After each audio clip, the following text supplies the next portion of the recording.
अस्सलाम वालेकुम। जैसा कि हमने पहले पढ़ा था सीक्वेंस एंड सीरीज़, और उसकी हमने सबसे पहले एक टाइप पढ़ी थी अरिथमेटिक सीक्वेंस एंड सीरीज़, ठीक है, जिसमें हमने पढ़ा था कि arrangement of objects in an order वो सीक्वेंस कहलाता है, इसको प्रोग्रेशन भी कहते हैं, और इसमें गैप होते हैं उसको हम कहते हैं। लेकिन और ये A1 है, इसका नाम A2 A3 A4 है, ये हमेशा पॉजिटिव रहेंगे, ये कभी A-2 ए फ्रैक्शन की फॉर्म में नहीं हो सकता, ठीक है। और सीरीज़ में हमने पढ़ा था कि 1 + 3 + 5 + 7, इसमें प्लस आ जाएगा कॉमे की जगह, और जब इसका एडिशन करेंगे तो वो हमारे पास सीरीज़ कहलाएगी, ठीक है। उसके बाद हमने इसका एक फॉर्मूला पढ़ा था 3n-1, ठीक है।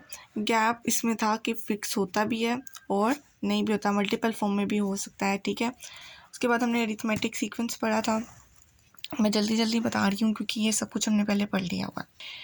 अ सीक्वेंस जिसमें कॉमन डिफरेंस सेम हो उसको कहते हैं अरिथमेटिक प्रोग्रेशन, ठीक है। इसमें ना सिर्फ जो गैप है वो सेम होगा, उसमें मल्टीपल फॉर्म में नहीं होगा, ठीक है। इसका फॉर्मूला था A1 + n-1D, ठीक है। डिस्टेंस हमारे पास क्या था, वो गैप था,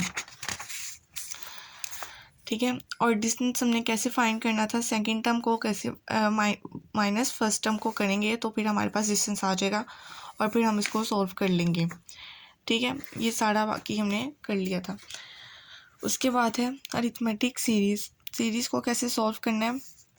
इसको अगर इसमें यहाँ पे देखा, यहाँ पे n जो है, अगर n फाइंड करना है और इसमें हमें इन्होंने दे दिया हुआ है n वाली रकम दे दी हुई है, तो हमने इसको an की जगह लिखना है और बाकी सबको जो है वैसे ही लिखेंगे, ठीक है।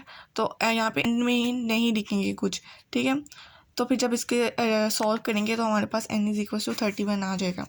अरिथमेटिक सीरीज़ में हमने पढ़ा था n/2 2A1 + n-1D, ये इसका फॉर्मूला था, और फिर हमने इसको सॉल्व करके देखा था। लेकिन आज हम पढ़ेंगे harmonic mean sequence. Fibonacci sequence का पता है ना कि जिसमें A1 और A2 सेम हो, उसको फिबोनाची सीक्वेंस कहते हैं। हार्मोनिक मीन सीक्वेंस क्या होता है, reciprocal of arithmetic progression is called harmonic progression. Reciprocal ये नहीं कि हमने इसका उल्टा करना जो डिफरेंट हो जाएंगे गैप, ये नहीं, गैप भी सेम रहेगा, फॉर्मूला भी सेम रहेगा। रेसिप्रोकल का मतलब क्या है कि वो उसका उल्टा हो जाएगा। अब 2 4 6 8 है तो 1/2 1/4 1/6 1/8 हो जाएगा, ठीक है। इसकी सीरीज़ नहीं होती हार्मोनिक, सिर्फ प्रोग्रेशन होती है, हार्मोनिक सीक्वेंस होता है सिर्फ, ठीक है। अगर हमारे पास अब उन्होंने दिया 1/3 1/5 1/7 1/9 1/12 तक, तो इसको कैसे सॉल्व करेंगे। हमने इसको कैसे, उन्होंने कहा कि फाइंड 12th टर्म इसकी ढूंढे, तो हमने फिर इसको कैसे सॉल्व करना है, ठीक है। हमने इसका उल्टा कर देना है, रेसिप्रोकल कर देना है, 3 5 7 9, ठीक है। 1 नीचे आ जाएगा तो मतलब उसकी कोई वैल्यू नहीं होती, तो फिर ये लिखेंगे, फॉर्मूला भी सेम, उसकी पुट करेंगे वैल्यूज़, तो हमारे पास आंसर आ जाएगा 25, ठीक है। तो फिर जब इसका दोबारा इसका हम रेसिप्रोकल लेंगे तो हमारे पास फिर हार्मोनिक कोस आएगा, वरना ये अरिथमेटिक है, ये हार्मोनिक बन जाएगा फिर।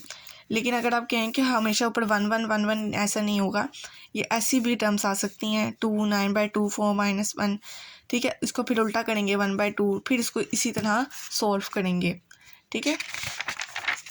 उसके बाद है ज्योमेट्रिक, ठीक है।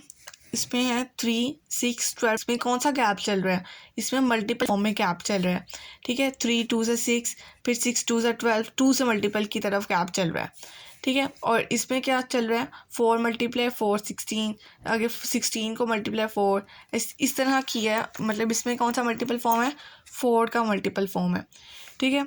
ज्योमेट्रिक कभी भी अरिथमेटिक सीक्वेंस नहीं हो सकता, और अरिथमेटिक सीक्वेंस जो है वो कभी भी ज्योमेट्रिक सीक्वेंस नहीं हो सकता।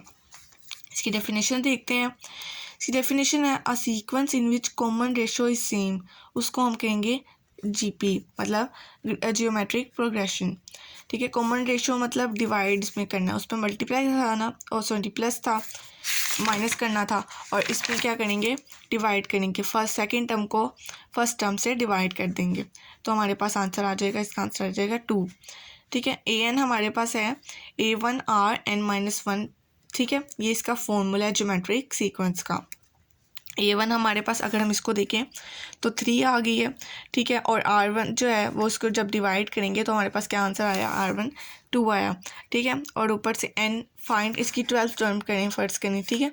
तो इसकी आंसर आ जाएगा यहाँ पे आ जाएगा 12 माइनस 1, तो यहाँ पे 11, 3 2 ज़ा 11, यहाँ पे जो 2 की पावर 11 लेंगे तो हमारे पास आंसर आ जाएगा 2048, मल्टीप्लाई 3 करेंगे तो हमारे पास आ जाएगा 6144।